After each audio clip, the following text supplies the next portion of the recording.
Vale. Pues buenas tardes, mi nombre es Íñigo de Serra, soy residente de tercer año en el Hospital Universitario de Basurto y bueno, os voy a presentar un caso que atendimos en nuestro servicio y lo hemos titulado Neumonías en la actualidad más allá del COVID-19. Vale, toda esta historia comienza con un varón de 80 años con antecedentes principales de un EPOC moderado, más exposición al asbesto y placas pleurales. Previamente había tenido varias reagudizaciones de este EPOC y había necesitado de varios ciclos de corticoterapia sistémica. Asimismo, destacar que en el 2018 se le practicó una esofagectomía y una coloplastia con múltiples complicaciones postoperatorias. Todo ello debido a un carcinoma de esófago distal. En seguimiento por oncología en los TACs que se le habían hecho sin signos de recidiva y actualmente portador de una yeyunostomía. Os dejo aquí el tratamiento habitual, sin nada destacable, la verdad, y todo ello comienza cuando este varón acude al servicio de urgencias de nuestro hospital por fiebre de hasta 38 grados, 3 días de evolución y con expectoración purulenta asociada. Había recibido una dosis de la vacuna COVID-19 de Pfizer.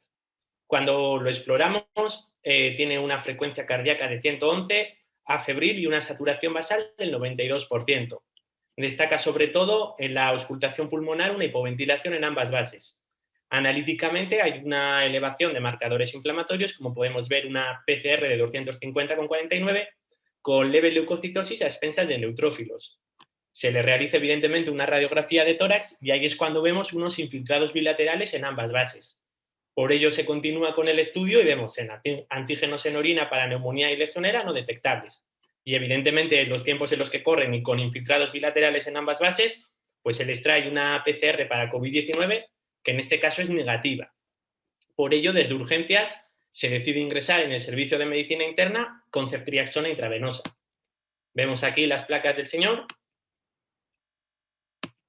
y luego ya una vez llega a planta, el paciente realiza un pico febril de 38 grados con tiritona. Por ello se les traen hemocultivos y previamente pues ya se le habían pedido unos cultivos de esputo.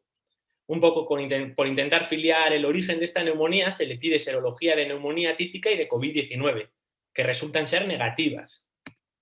El paciente en planta permanece febril durante varios días y por ello sustituimos la ceftriaxona por el meropenem. En cuanto a las pruebas complementarias, pues bueno, llegan los hemocultivos y resultan ser negativos.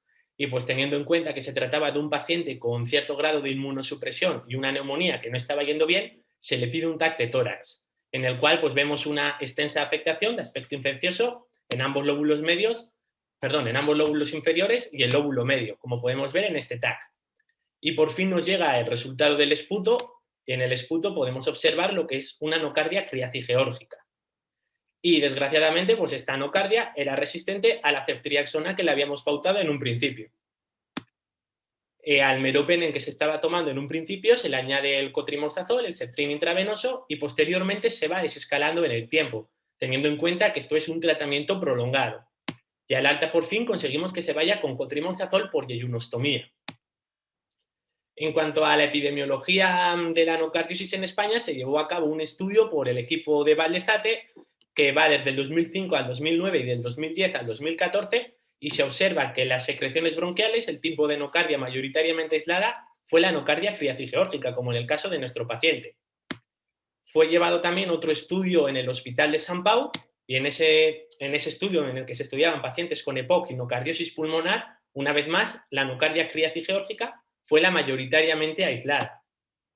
Y luego tener en cuenta que la anocardiosis, aparte de la afectación pulmonar, se trata de una enfermedad sistémica, bien pudiendo dar desde bacteriemias, alteraciones cutáneas y en otras localizaciones. Y cuando hablamos de la afectación pulmonar, lo más común a día de hoy es que se presente como una neumonía subaguda. En cuanto al diagnóstico, pues un poco no me voy a extender porque son las pruebas comentadas con anterioridad. Y luego ya en el estudio que os hablaba del Hospital de Sant Pau, en el que se estudiaba el EPOC y la anocardiosis pulmonar, se vio que en los pacientes, pues al final, ¿qué factores de riesgo tenían para desarrollar este tipo de enocardiosis? Pues principalmente llegaron a 3, que fueron el tratamiento esteroideo crónico. Nuestro paciente, como recordando un poco, ya había recibido esos ciclos de corticoterapia sistémica. Luego el trasplante de órganos sólidos y en tercer punto vemos el EPOC moderado severo, de lo que estaba clasificado nuestro paciente.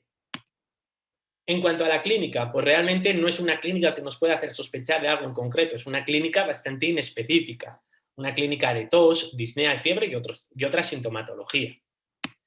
En este estudio también se llegaron a ver una serie de factores de mortalidad y los tres principales, una vez más, fueron la neoplasia activa, importante tener en cuenta siempre el tratamiento esteroideo-sistémico, el cual próximo a la infección todavía tenía mayor repercusión, y el tercer punto fue el tratamiento antibiótico menos de 3 meses una vez realizado el diagnóstico. Y luego ya el tratamiento, diferentes guías, diferentes terapias antibióticas. Yo me he basado un poco en la guía Mensa, que es la mayoritariamente utilizada en nuestro hospital, y luego ya, como no, en el Up-to-Date.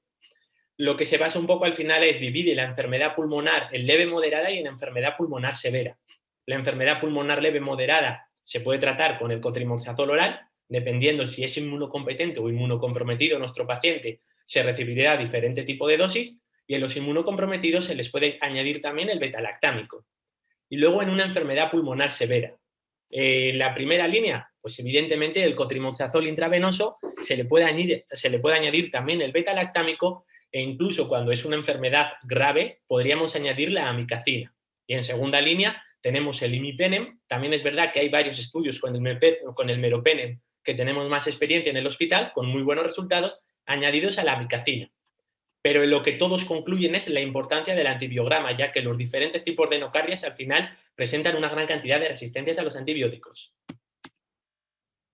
Y en cuanto a la duración del tratamiento, pues hay que tener en cuenta unas consideraciones básicas, que no serían otras que depende de la gravedad de la enfermedad del paciente, del estado inmunológico y de la respuesta. La terapia intravenosa, por lo general, va de 3 a 6 semanas, una vez más, dependiendo si es inmunocomprometido o inmunocompetente. Hay algunos estudios en los que se puede acortar esa terapia intravenosa si la evolución es muy favorable. Y luego la terapia oral, por lo general, el paciente inmunocomprometido se establece que va a estar 1 año. En un inmunocompetente, siempre viendo un poco al final, en ese seguimiento que hay que realizar, pues de 6 a 12 meses. Y luego ya las conclusiones. Pues al final, importante a día de hoy, recordad que aunque estemos en tiempos de COVID, no todas las neumonías bilaterales van a ser atribuibles al COVID-19. Yo creo que el punto más importante de todo siempre es la realización de una buena historia clínica y actualizar el tratamiento recibido en los últimos meses, ya que ese estado inmunológico se puede ver alterado. El tercer punto a destacar sería un concepto que debe quedar claro tanto en los servicios de urgencias y sobre todo a día de hoy en las plantas de hospitalización de medicina interna, que la inmunosenescencia, que al final no es más que un deterioro gradual del sistema inmune por la edad.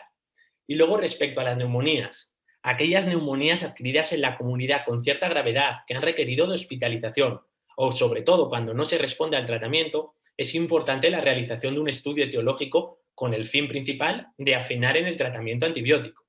Y luego ya cuando no se responde bien a esa terapia empírica, pues se tendrá que sospechar de microorganismos atípicos dependiendo siempre de los antecedentes del paciente. Un punto también importante a día de hoy, sobre todo en los hospitales que se disponen de gran cantidad de pruebas, es el uso escalonado de las pruebas complementarias. En este caso, como podemos ver, el resultado nos lo dio un cultivo de esputo. Y luego ya, por último, y recordando un poco los factores de mortalidad, ese tercer punto en el que hablábamos de un tratamiento antibiótico empírico menor de 3 meses, pues importante siempre llevar a cabo un seguimiento al alta de estos pacientes con tratamientos prolongados.